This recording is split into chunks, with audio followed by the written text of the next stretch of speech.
riding sunshine. Join the team. Hey team, it's theMCGuiREView, and today we're going to do something a little bit different. I'm going to shoot this one in 1080p because it's going to be a little bit longer of a video, and we are going to go over the, I don't mess around with them top 5s, top 10s. This is going to be the top 75 games that are leaving the collection. Now, there's going to be 3 different ways that they're going to leave the collection. They're either, one, going to be sold, which this little relic that you see in front of you here, all in the shrink, will be. So we're going to have a bucket of games that are going to be sold. We're going to have a category that's going to be donated to local libraries around where I live. And we're also going to have a category that's going to be donated to the local school district where I live. Because they do board game clubs at the schools. You can go and rent board games just like you can books from libraries now. I don't know if you know that, but if you go to libraries, most of them now have a little section of board games where you can rent board games.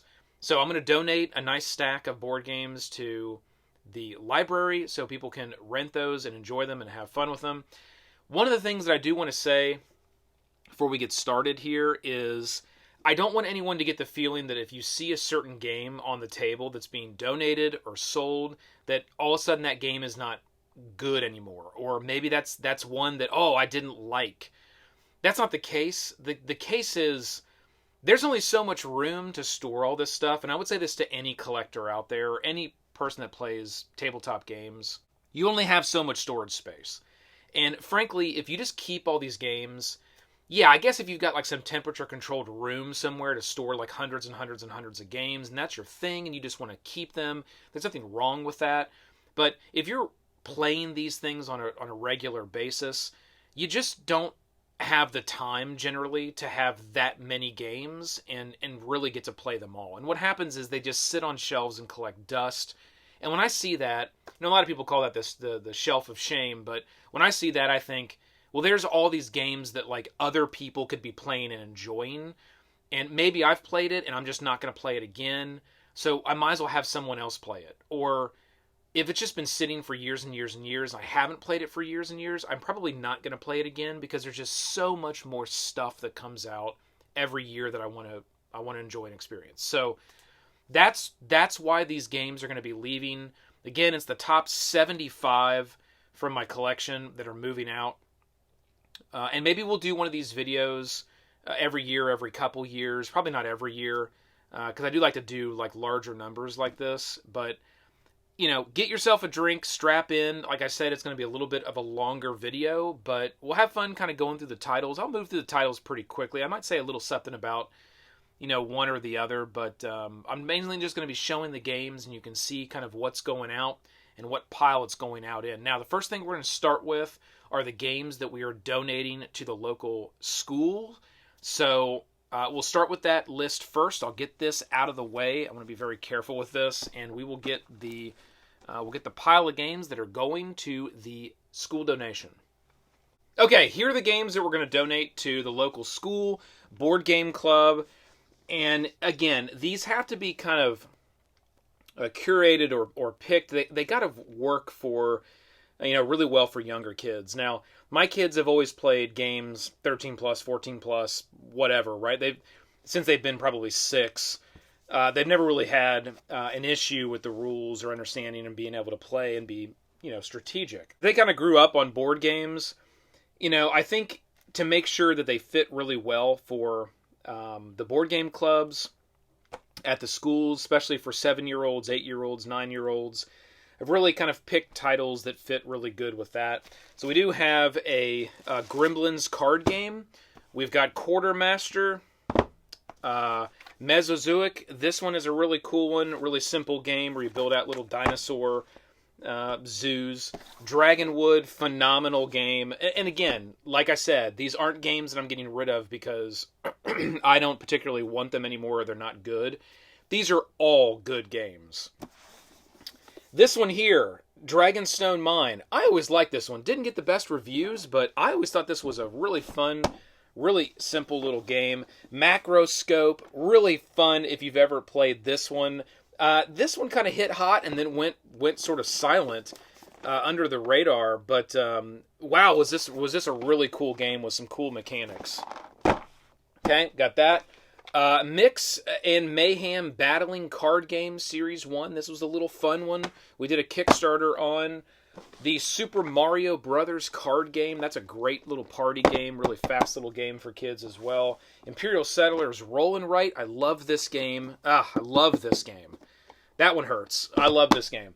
All right, we've got a Gemstone mining game. This is one of the Disney series games. I got quite a few of those games up here. I really like these Disney series games they've been doing. This one here based on Snow White and the Seven Dwarves, and it actually is a really good game. We really enjoyed this one. We played it a number of times. But again, I think the kids at the Board Game Club are going to love that one. And then one of our favorites, the Super Vampire. This is an really old one, but a really good one. Very simple. You basically just move these little things around and make sure that the little chip doesn't fall off as you're moving it through the maze. This one is a ton of fun, and I can't even count how many times we played this game when the kids were really little. Okay, so that's all the games that we got for the donation to the school. So what we'll do now is take a look at the donation to the library. Okay, so we got our games for the library. We're going to take these in 3 stacks, I think. A little bit more here for the library donation. So we've got the House of Danger. Really fun game. Highly recommend this. This is a little WizKids game that I think kind of flew under the radar as well. Europa Base Alpha. It's a really fun little game if you come across. I do highly recommend that one. Okay. Oh No You Don't. Not sure if you've ever seen this. It's a little path game. Really well done art. We've got little crystals, and you got really funny cards that you play, and it's just basically a little track path game. First person kind of to the end is the winner, but there's a lot of little twists and turns that can happen in this one, and I played this a number of games and had an absolute ball playing this. And the developer of the game even signed this copy here. But you may think, well, then why wouldn't you keep that? But at the end of the day, you got to reference back what I said at the beginning of this video. It's about someone else being able to enjoy this and not just being another box that sits on my shelf. Like, I would rather give this to a library and let people rent this and have fun and play with it than just keep this on my shelf because it has a signature on it. And that's really the way that I look at it. And some may not agree with that, but that's just what I'm doing because the whole point of this channel is to spread kind of the joy of board gaming and what this is all about. So that's what I'm doing. All right, Quest for the Antidote. This is another one that I thought was pretty fun. Another little kind of path type game, but it is a very fun game. Legendary. This is the original. It does not have any expansions or anything in it. It's just straight the original Legendary deck game by Upper Deck. This was a really fun, really great game as well. This one kind of hurt. I almost didn't want to let this one go, but there are some other titles out now that I play and I think I prefer to play.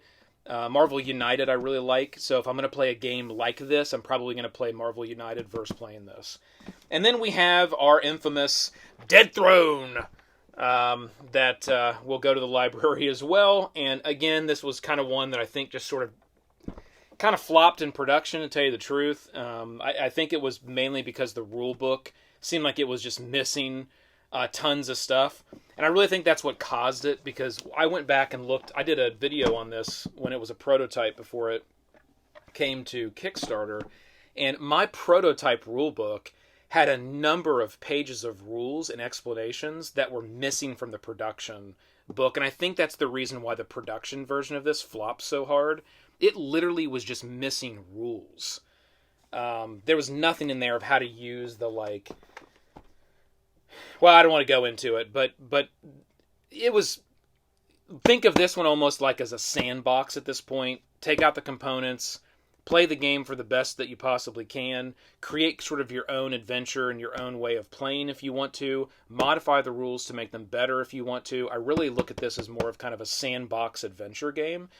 So hopefully that's what folks will get out of that if they do rent that and pick that up at the library. All right, going to the second stack for the library. We'll put this aside. Okay, second stack. This is fun. All right, by order of the Queen, going to the library. Dead Man's Doubloon. Man, this one was a fun one as well. It's got some awesome components in it. I don't know if this is the deluxe version or just like the standard version, but this one had some really, really cool components in it, little ships, and a pretty fun mechanic as well. I liked the end game mechanic on that one. Okay, the next one would be Dragon Riders. This is an old one. I almost kept this, but I got a number of other racing kind of track type games that I do play. I would say probably my favorite is this Titan Race. I love Titan Race. Really small form factor game, but by Funforge. But one of my favorites when it comes to you have something that you're track sort of racing to the end, and whoever gets to the end first is the winner, and you've got different abilities to kind of throw other people off. And Titan Race, if you can get your hands on that game, buy it. Phenomenal.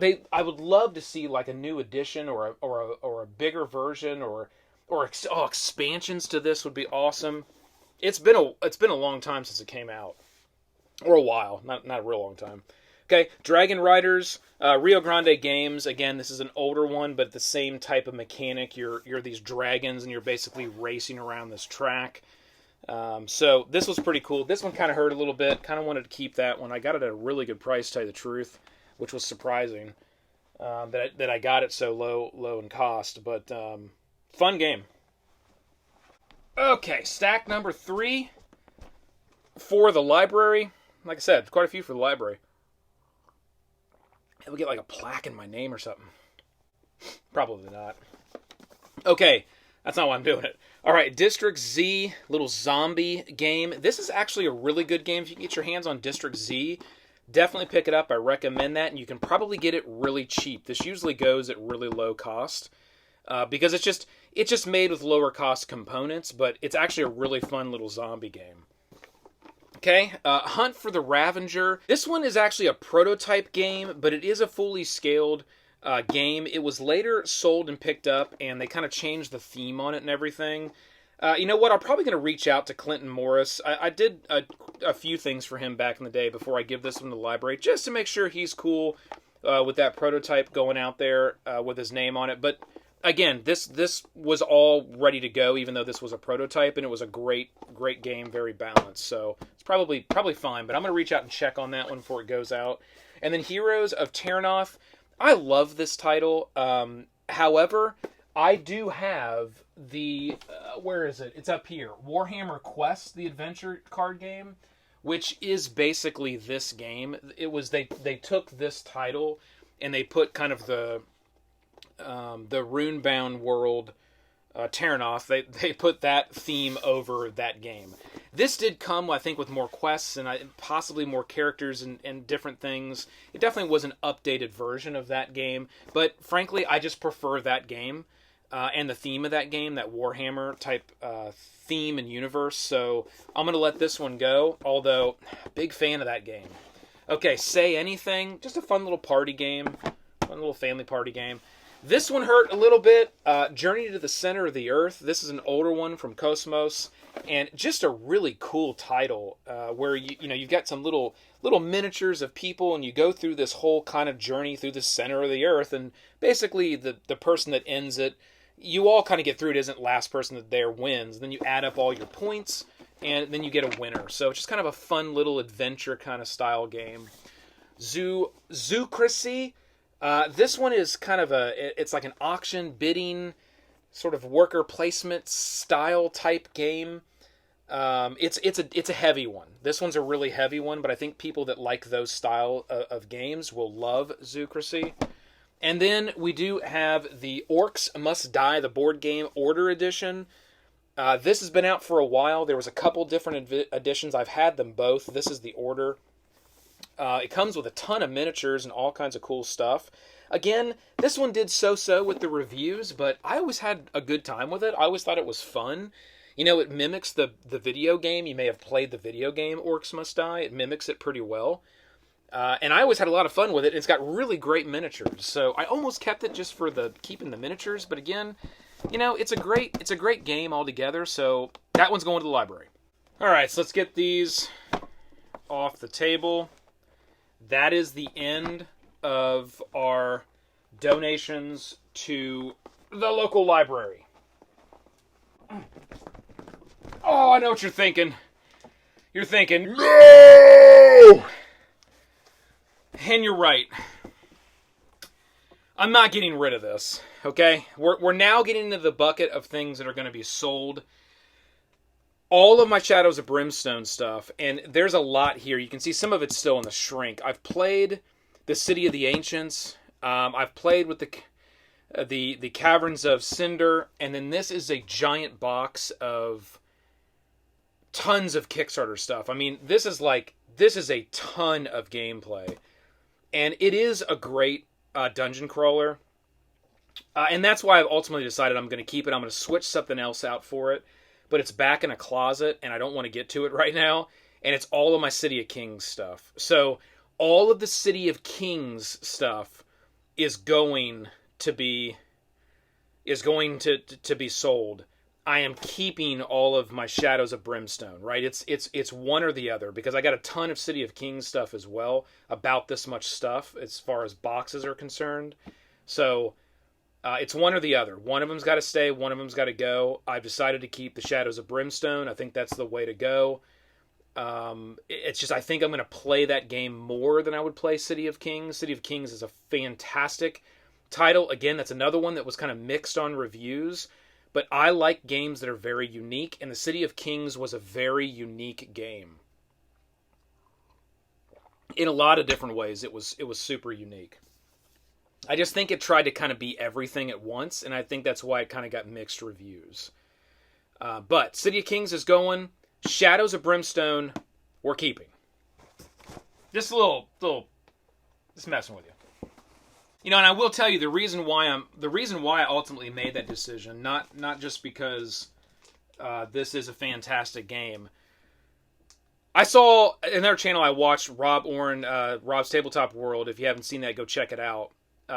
Thanks to Rob is why I'm ultimately made the decision to keep this, because he does a lot of, and I'd like to do that as well sometime in the future maybe. He does a lot of playing through some older titles that have been out there for a while. And he did a lot of stuff with Shadows of Brimstone playing through. And just seeing him kind of play the game again and playing through it and talking about it and people having conversations about it, I thought, you know what, it really is a phenomenal game. And I really enjoyed playing this, and I got a lot more to get through. So thank you, Rob. Okay, next, man, this table might end up, let's hope this table doesn't break. All right, next stack here for this we're in the selling bucket now, okay? We've already been through the donations to schools, the donations to libraries. This is all the stuff that's getting sold. Fan Hunter, Urban Warfare. Selling that one in the shrink. Mythos Tales. This was awesome, but I played through it, and once you kind of go through it, you sort of have to figure out each one of them. And in my opinion, it doesn't really have a lot of high replayability, because once you kind of go through, you understand how to solve the mystery. Now, you can play them again and solve the mysteries different ways and get potentially higher or lower points. So it definitely has replayability there, don't get me wrong. But for me, when I personally go through a game like this, once I solve it, and I don't want to go. Again, I'd rather spend that time getting another experience than spend it just doing the same experience again. But if you can get your hands on Mythos Tales, highly recommend it. That's awesome. This one was a good one. Lagoon, Land of the Druids. This is a really cool, really unique game. Really well designed. I love this title. This one hurt as well, kind of getting rid of that. And I've had that for a long time. And that's the Kickstarter. This is the Kickstarter version. I'm going to get rid of all of my Legends of Andor stuff. Some of this you'll see is in the shrink, these expansions I never really got into. Although I really, really wanted them. And I picked them up. I never got into it. But Legends of Andor, both they may have another expansion now, to tell you the truth. I haven't been following it for a little bit. But these two here, phenomenal. I put a lot of gameplay into my Legends of Andor stuff. This is another one that kind of hurt a little bit. It took a while to decide that I was going to actually sell it and let it go. Because it is a fantastic title. If you can play through Legends of Andor, definitely recommend it. The thing with this one, though, again, for me, is it's kind of a one and done for me. Like, once I play this game is very puzzly. Like, when you go through the quests, you really have to do them in a certain way to be able to win. You really have to do certain moves, certain ways. It is kind of a puzzle. If you really want to win and figure it out. And for me, once I beat that puzzle, and I'm like, okay, I beat this board, I beat the puzzle, I know exactly how to do it, it's not that difficult to kind of replicate. So it didn't have a lot of replayability for me specifically. And that's why I'm kind of letting it go, but I absolutely loved this game and loved this title, and I highly recommend it if you can get your hands on it. Okay, going to another stack. I can see clearly now all these games are gone. It's gonna be a sad broken day. Alright, this is Unbroken. This is a fun little solo player game. It's specifically designed to be a solo player. It's just a one-player game, period. 20 to 30 minutes. Fun little dungeon crawler. A little repetitive for me, but a very fun little solo dungeon crawler.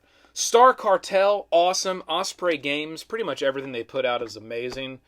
That's a fun little game. That one, I'm still going back and forth, but like, stuff's got to go. That's it. You just can't keep everything. Stuff's got to go. All right, the Oregon Trail, got both of those. That'd be a nice little set for someone. I'll sell those in a set. All of my 12 Realms stuff. This was another one that hurt bad because I absolutely love this game. It's got fantastic replay ability. It's just such an awesome game. You know, you take on these characters, you got to move around through these realms, these fantasy worlds, and you got to, I don't spill my drink.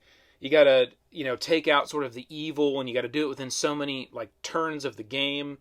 It's so much fun. And I got quite a bit of stuff for it.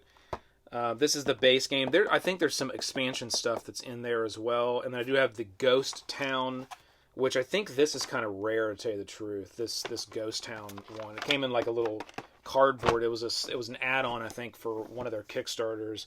And then the Ancestors Legacy. This was another part of a Kickstarter. You got 4 more boards and a number of different things, even some like Egyptian style type things. So that's pretty cool. I don't know. Me and Bear, we go way back with 12 Realms. So, sorry, buddy. Okay, Foodality here is another good one. This is a really cool game. This one, I kind of went back and forth on as well because it's sort of an older classic style game, and it is a lot of fun. This one's a really good one, but I have some other ones that frankly I think I would rather play than play this. I've got some other really, really good ones down here you can't see, but that's why this one's going. But that one was tough because I had this game for a long time.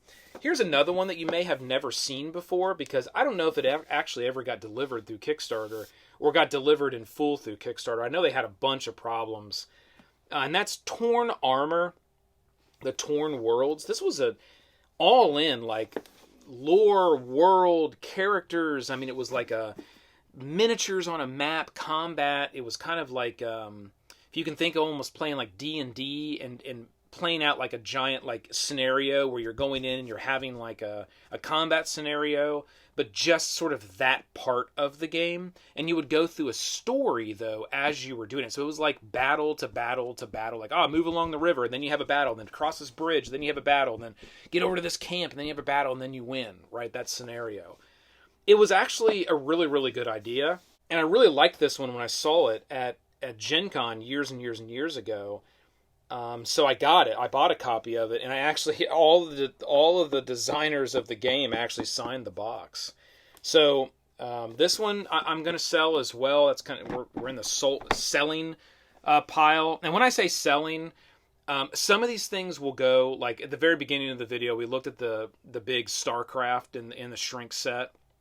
That's going on eBay because that's just the best place to sell something like that, to have the broadest amount of like collectors that are looking for something like that. All of the rest of these games, they won't go to eBay because the shipping is so out of control.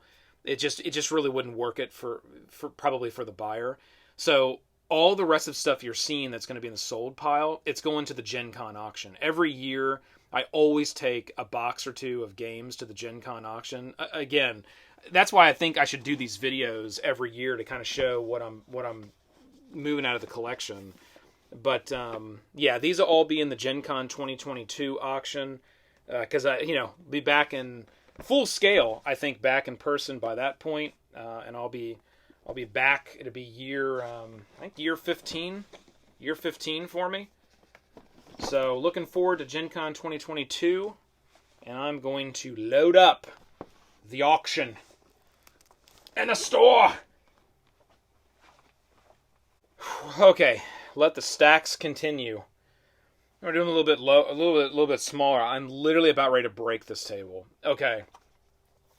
Frankenstein's Children, oldie but goodie. This one's a very unique title. I got that for like $5 years and years and years ago. Well, I talk like it was 40 years ago. I probably picked this up maybe 10 years ago. Probably 10 years ago. And I got it for like $5. So maybe I'll get $5 again for it. If so, great. Or maybe someone's really looking for this now, and it's now more of an older style antique-like game. Who knows? Okay, Dungeon Heroes. This was one of Gamelin Games' first sort of miniaturized versions of games. This may be one of their first, actually, to tell you the truth. I'm not 100% sure on that, but it is an early one for them. And it's a great game, and this is packed with, I think, a couple different expansions. So that one right there is pretty sweet, because I got a lot of their tiny epic style games. All right, Storm Siege, or Siege Storm, I always said that backwards. This is an awesome little Awakened Realms card game. This one's in the shrink. I have like 4 or 5 of these, because they kept throwing them in like all of their Kickstarter boxes there for a while. And I did a couple videos with them on Siege Storm. Really cool little game. But there's an extra copy. We've got London. This is another Osprey Games game. This one's in the shrink that I've got, but I have played this game before. It's a phenomenal little game, but I don't know that it's really a game that personally I would play over and over. It was fun the time I played it. I just don't see myself being like, let's play London. So that's the reason why that one's going. Triplock. Phenomenal little chip theory game. They've done a number of very popular games in the industry. This is a 1 to 2 player title, so it's a smaller footprint style, but it's got all those little, high quality poker chips and mats, and just like any of their games, like the components of this are just absolutely off the charts. But I'll probably sell this for a pretty low price, and it's totally worth playing through. And a lot of people just like playing this over and over and over again to kind of solve the little locks and puzzles. Okay. Hakaona is another really cool one. I've just got a number of these styles of games, and I just, something's got to go, right? Like, you can't keep everything. Okay, and then we've got the Seventh Continent. This is just one of the editions. It's the newer edition. I think they call it the Classic Edition. I have a number of different versions of this game. I got all the Kickstarter stuff, which I bought as well. But this is the Classic Edition. Okay, A War of Whisperers. This is a pretty awesome game. I've got another one of these as well as a deluxe copy of this game. This one here is in the shrink. War of Whisperers. So we're going to sell that. We've got the Poseidon's Kingdom. Now this one is kind of a... this one I think is more rare as well, where I think they only had this at Gen Con one year. Maybe I'm wrong, but I remember this being like a Gen Con release where they only had a certain number of these that were available. So I bought one and picked one up. Poseidon's Kingdom, pretty cool little fun game. It's got a really, really high quality components in it. It does. It definitely feels more like a kid/family game, but fun little title. And then Masmora. I mean, this one. This was an awesome game. This one hurt as well, but I played this game a number of times in pretty much all the different modes that were offered. And I will have to say that this is one title that one of the things I can't stand about a lot of new games now is like they all want to be everything. They're solo, they're co-op, they're competitive, they're semi-co-op. It's just like they got every mode they can possibly have built into them. And frankly, they usually do one of those modes well, and the rest of them are just like fluff that's added in. Just my opinion, but I think designers need to get back to the basics of just designing a game to be a certain way and putting all their effort and mechanics and components into optimizing that way of play versus trying to just be everything. Because it doesn't work, okay? It doesn't work. This is one of them here that I feel like somewhat worked with that because there's a number of gameplay modes in this, and I played them all, and they all worked pretty well. I mean, they all really executed really well. So I almost kept it for that specific reason. But again, I've played it a number of times, and I have other games like this that I would probably rather play if I wanted to play a game like that. So I don't know. We'll see. Right before this one gets sold, I mean, I've got until August of next year to make the final call. I may pull this one out of the stack. I don't know. We'll see. Because that is a really good game. Okay, so we've got lasers and riders. Really cool. You get all these little. It's got kind of an old school VCR type look. I had 2 copies of this. This is the other copy that's in the shrink still, so I'll be selling that. Then you may be surprised here, and I'm only doing this because I had an extra copy of this. This is the Lords of Hellis Kickstarter. This is my Kickstarter that I purchased. I had an extra copy, so I am deciding to sell this. It is a brand new. This one is not sun dropped, and it also comes with the terrain expansion in the original box there. I'm also going to include. They did this Warlord box, which is all of the Kickstarter stuff. So Awakened Realms is known for just going all out on the extras that get added in. I don't know. I think people really suffer from the FOMO there with their Kickstarters because they really go overboard with like how much extra stuff is generally added in, which I think is good sometimes. Other times I think you just get so much stuff that you'll never end up using it. But that's this is the Warlord box with the base game and the terrain expansion. So that will all be going. Lords of Hellis. One of my favorite games. This is a phenomenal title. Don't get me wrong. I would never let this go if this was my only copy. This game will stay in my collection forever. I will never get rid of this. It's that good. Or at least I think it's that good. Again, a lot of these.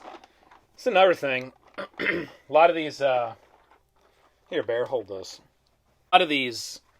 Videos and review videos. This is one of the things you got to keep in mind as you watch us quote unquote reviewers online, regardless of how big the channel is. Right? It doesn't matter if you got 100 subscribers or you got 100,000 subscribers. I put all the games on my channel that I think are really good and that I like and I think people should experience. But that doesn't mean you're going to like it. Right? Like Lords of Hellis, for example. I love that game. It always stay in my collection. I think it's phenomenal. It does a lot of stuff, right? It's area control. It's also, you go on little quests. It's also you battle monsters. And some people may say, it tries to be too much, right? It's too much going on. Just focus on the area control, or just focus on the questing, or. But I think that's another game that did all that really, really well, and it did it in a way where it really was around that area control and the land control, and those other things were kind of side things that helped emphasize that base mechanic. So I think it's phenomenal, but some people may not actually like it. So just keep that in mind when you watch these review videos. It's like, just because somebody gets on and's got 30, 40,000 subscribers and says you should do something, it doesn't mean that you should. It's just that person's opinion, or they're being paid to just make a promotion, which not everybody is. Okay, not everybody is, and again, I don't want to go down this path of like, oh, you know, nothing wrong with the paid videos. We've talked about that on the channel as well. There's absolutely nothing wrong with that.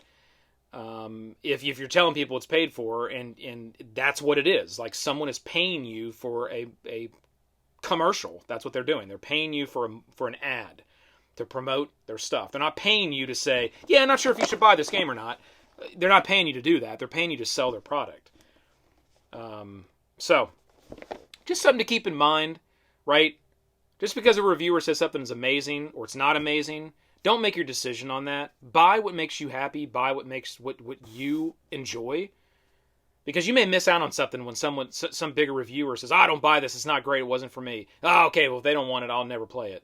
And then you miss out on this phenomenal experience just because maybe they didn't like it because of the environment they were playing in. Who knows? It could be a number of things of why they didn't like that game. So, I don't know. I digress. So, Realm of Wonders. This is another one that I thought was kind of hard to get rid of because it was very unique. This one flew under the radar as well. It actually had a really low print run, if I remember correctly. I got it at Gen Con years ago, and I got a little extra special. They had a special promo, I don't know if they called it a quest or a mission. I think it was maybe a mission that was added in, and the designer was there. I got to talk to the designer. It was pretty cool. He may have even signed the card. I think he did. That is the little extra promo. So this one's pretty awesome. It's got a really cool mechanic where this whole board sort of changes and turns around, and you have to kind of puzzly figure your way out of there, and then you could be right at the end, and then the whole board changes, and it's like, and you got to like almost start over. So it's a really interesting title, and the artwork was just fantastic on this game. Okay, here we got from Mizo Games a raid on Takeo. This one here comes in like a metal tin, and frankly, I think this was a really low print run. I don't know how well this one did in production. This is a production version of this game.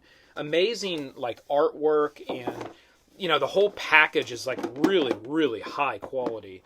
I was really impressed with that, but again, just not a game that I think I'm going to play over and over again. These next two hurt bad and may surprise you. Zombicide Black Plague, probably one of the best versions of Zombicide. However, I really, really like the Green Horde. And, I went in on the Green Horde. I spent quite a bit. I got the base. I got a few of the expansions. I got some of the little box character expansions.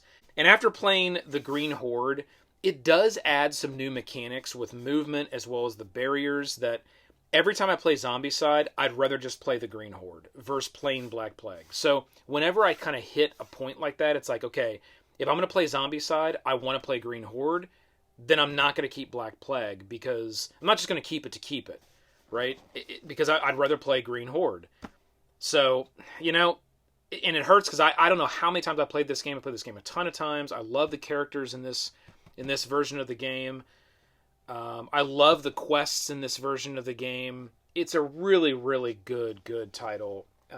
But again, you got to make these tough decisions sometimes when you just got too much. Because I see it as just being, it's just kind of selfish. I'm just going to be honest. I feel like, for me, it just feels kind of selfish. I got all these games. I'm not playing them. Other people could be enjoying them. And I'm just collecting dust. So, that's why. Okay, Super Dungeon Explorer. And if you don't notice, this is the original, version 1 cardboard box version of this game. I'm assuming that someone out there is really going to want this in the Gen Con auction. And this is back in the Soda Pop Miniatures day of Cool Mini or not. So, Super Dungeon Explorer all in, and there's actually 3 or 4 little special character expansions that were in here. And one of them was super sought after at the time and after. I'm not sure which one it is. I want to say it's like Candy Soda or something miniature. Or maybe I'm wrong. Maybe it's another one. But there was the one that was a special...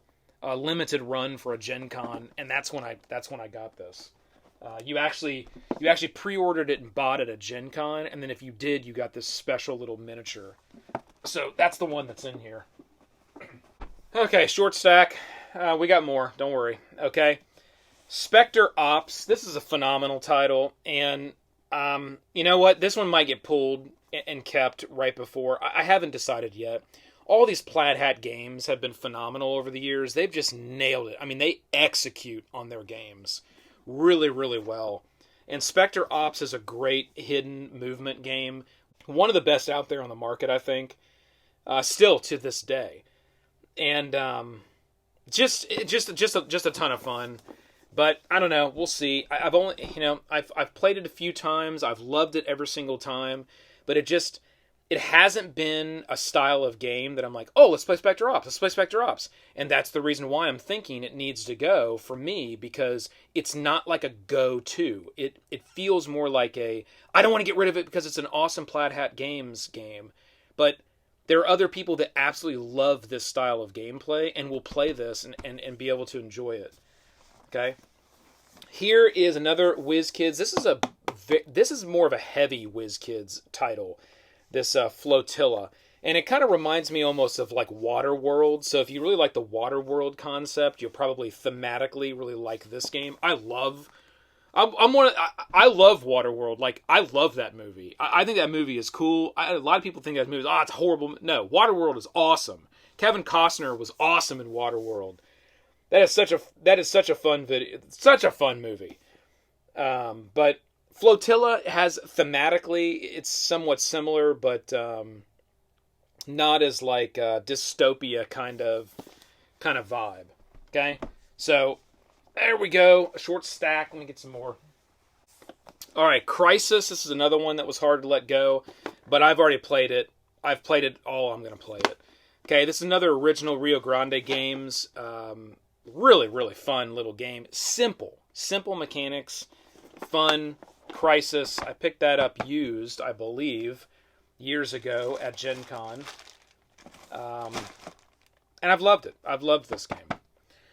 Okay, this one might surprise people as well. It surprised me. This is all the sword and sorcery stuff that I have. Truthfully, I might have more back in the closet, so there may be more that gets added to this. Regardless, I'm getting rid of all of my sword and sorcery stuff. Because although I love the theme, I love the gameplay, this is a pretty killer experience and a pretty awesome game. And I think that playing this game with a group or even playing this game solo, you're probably really gonna like it. It just got too rules heavy with certain things, and that's the reason why I'm letting it go. Okay, so here we've got a whole bag of extra little add-ons and goodies. We've got 2 of those, actually, that I picked up at Gen Con. Here is the brand new, well, not brand new, it's brand new at the time, but it's the Druid hero pack. You got the Druid character and a bear, which has turned into a bear. I thought that was pretty awesome that it came with that. Okay. There shouldn't be any more expansions in this, I don't believe. I believe this is all the extra little expansion stuff I had. Okay? Okay, so all the sword and sorcery stuff out the door. Okay, Joan of Arc. So, I had an absolute ton of the Joan of Arc stuff, and I've decided, just on how everything with this has gone, as far as like the rules, the reprinting of the rules, this still not delivered to the 1.5, I don't want to put any shade because they make phenomenal games, and I own a number of their games, and I'm still backing their Kickstarters and buying more of their games, so don't misinterpret what I'm saying. They're a great company, a bunch of great people, really, really nice people, and I love hanging out with them when I go to Gen Con. I have in the past. However, with all that said, this one was it just got over the top, okay? And hopefully there was lessons learned on this title. Phenomenal miniatures, phenomenal game, but it's just, unless this is all you play, it came with a stack of boxes that was like, I think, taller than me standing all the way up. Okay, so this is just it's a lot, and there's certain things here that I'm just not gonna play. So I'm just gonna offload them. I'm gonna keep them in the shrink, and I'm gonna sell them. So here's the legendary battles. This is the Unleash Hell. So it comes with a giant sort of like Diablo-esque type miniature and some other, number of other things as well. And this is the full Apocalypse box. This one was pretty sought after. It's got a number of miniatures, tons of miniatures and rules and scenarios that are in here. So you got the Apocalypse box. So that's the stuff from Joan of Arc that I'm going to get rid of. Now, mind you, what you're seeing here is 3 boxes. There's probably 5 or 6 more boxes that I am keeping, that I will play with into the future. So again, it's just these extras that I just don't see myself really doing or getting into.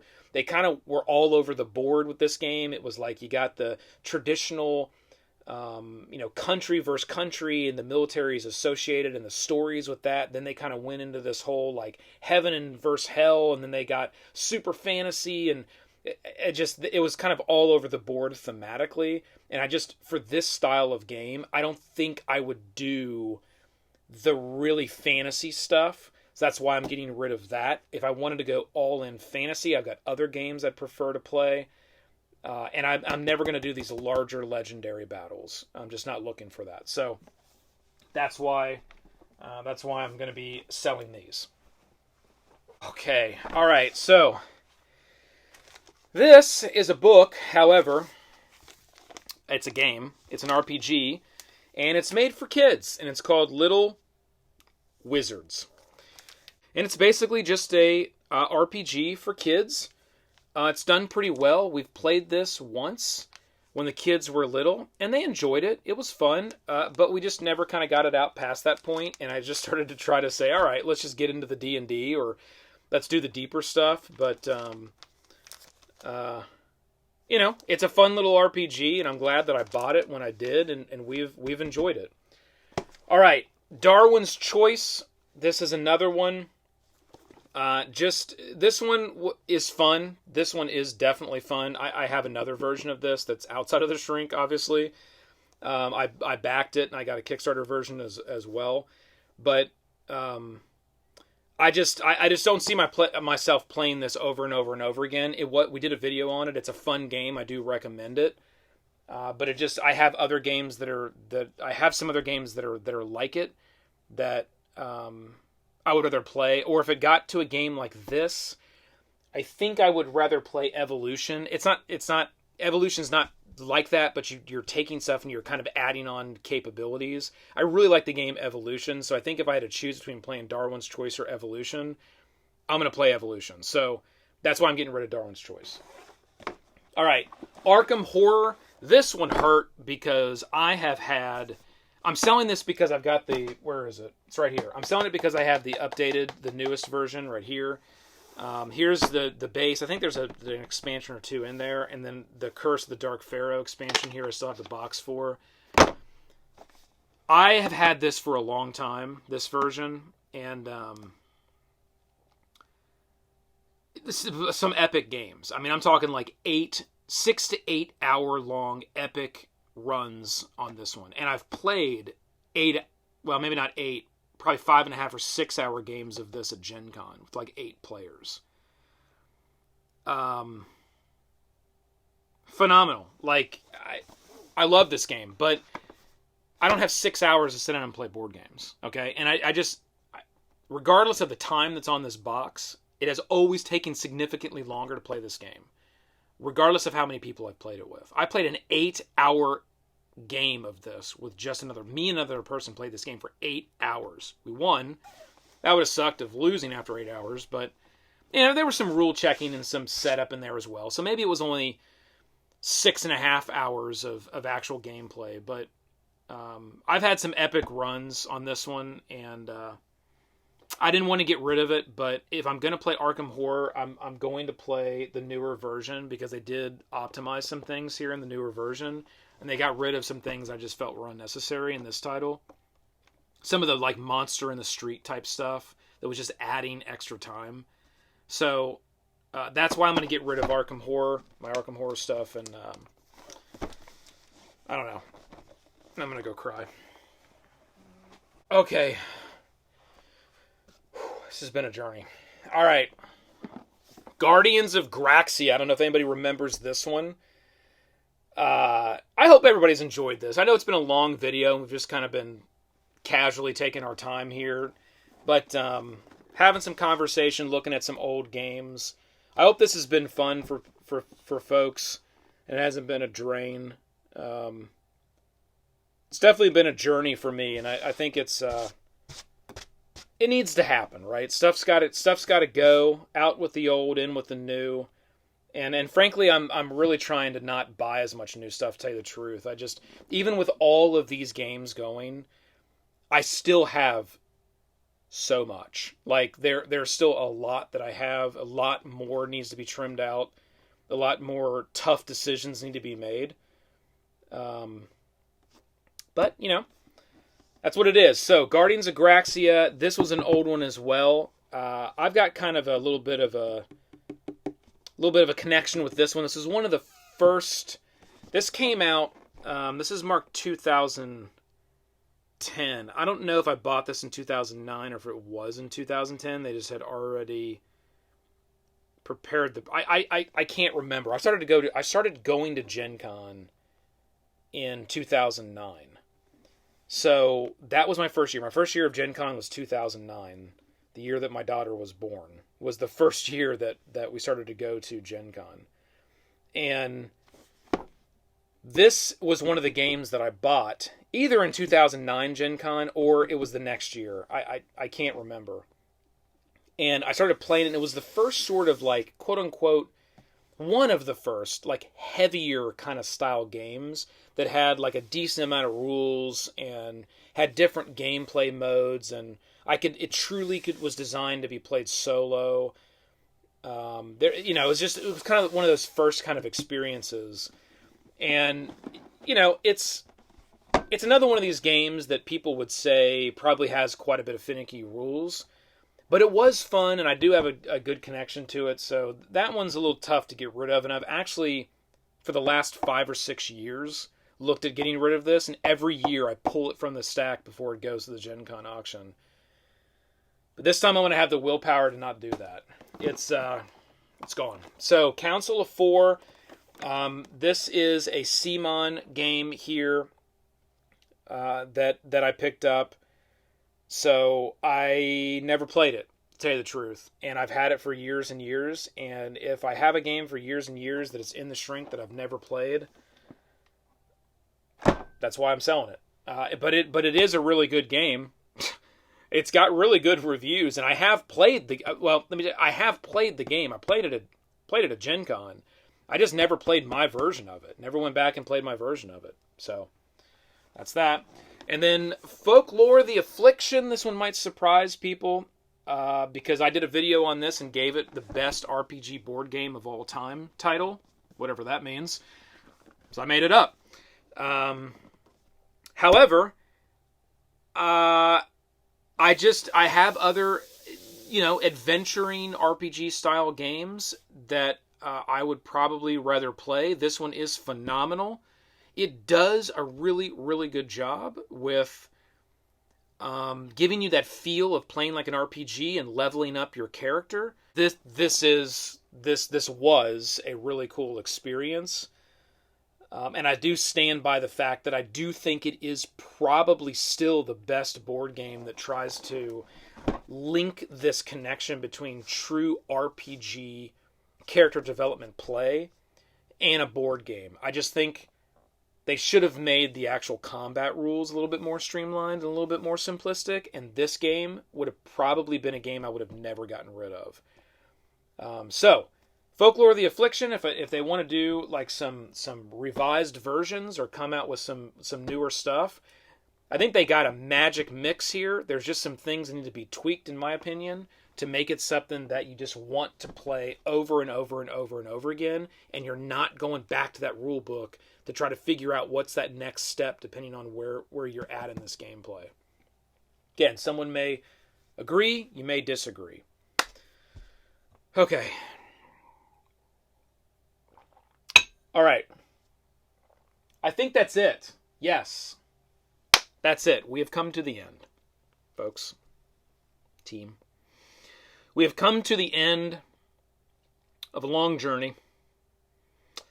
A journey of play. A journey of happiness. And a journey of tears. So this has been fun. I hope everybody's enjoyed going through all of these games. My top 75, because that's how we roll, that are moving out. Again, 3 different ways these are moving out. The huge stack you just saw is all going to be sold, primarily Gen Con auction. We then had a stack that we're going to the local library for a donation, and a stack that's going to the local school for a donation. So hopefully the board game clubs locally will enjoy those. People going to the library will be able to rent these for free and enjoy them, and hopefully care for them, return them with all of the pieces so everybody else can rent them and or check them out, I think is the proper term for a library, and be able to enjoy them as well. Okay? So that's all that we're going to do today. Hopefully everybody's enjoyed the video. Again, this was a little bit different than what we normally do. And maybe we'll do something like this once a year. I think, I'm not sure that I would get into something like this every month or so. It's probably going to be on an annual basis so we can see a lot of games all at once. But, have fun. Keep gaming. If you see any of these games, pick them up. They're all good. Again.